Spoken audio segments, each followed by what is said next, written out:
Comic book people of the world, let's talk about DC Cybernetic Summer, issue number 1. It's really just a one-shot, so I don't know why it's numbered, but still, regardless, let's go into it. As you can tell from the title of this is taking place during summer, so it's involving the beach and all these other summertime activities. However, the cybernetic aspect is also added in as well. This anthology book contains 10 different stories, some of which aren't really that interesting. Like, for instance, there's a story involving Wonder Woman and the Metal Men, which honestly, I was just kind of like, eh. But one of the stories involved Blue Beetle and Booster Gold, which I was really into. Don't they look like such a cute couple? The story involving the Flash was something I wasn't expecting, and I did like the ending to it as well. However, the one story that I was really interested in the most was the story called Out There. This involves Apollo and Midnighter. This was written by Steve Orlando and it was illustrated by Paul Pelletier. We haven't seen this version of Apollo and Midnighter in some time, but they do exist in the DC universe, and I would love to see a continuing story with them. The story is brief and right to the point, but I did love seeing the two characters interacting on the beach, and then them having to do their superhero thing and intervene when the villain Monsieur Mallow was attacking a ship to get his lover back, the Brain. Not to be confused with Pinky and the Brain. This is one of those stories where you feel some sympathy for the villain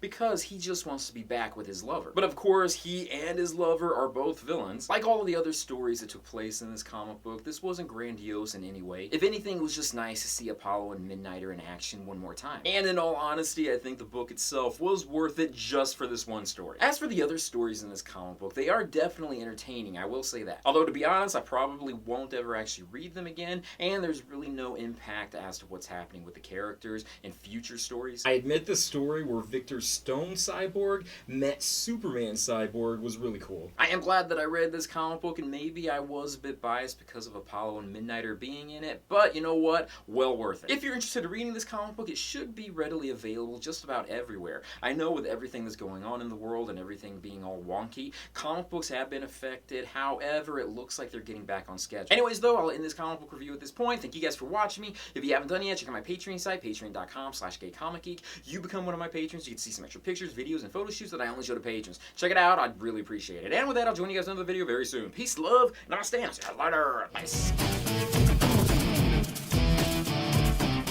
Hey, I want to give a shout out to my buddy Serge Towers, also known as X-Men Fan T-Shirts. He's the one that gave me this shirt of Shatterstar. I've never seen a shirt of Shatterstar before, so I was quick to jump on this. If you're interested in seeing some of his other shirts, I'm going to put a link down below so you can see what's available. Obviously, there's a lot of X T-shirts.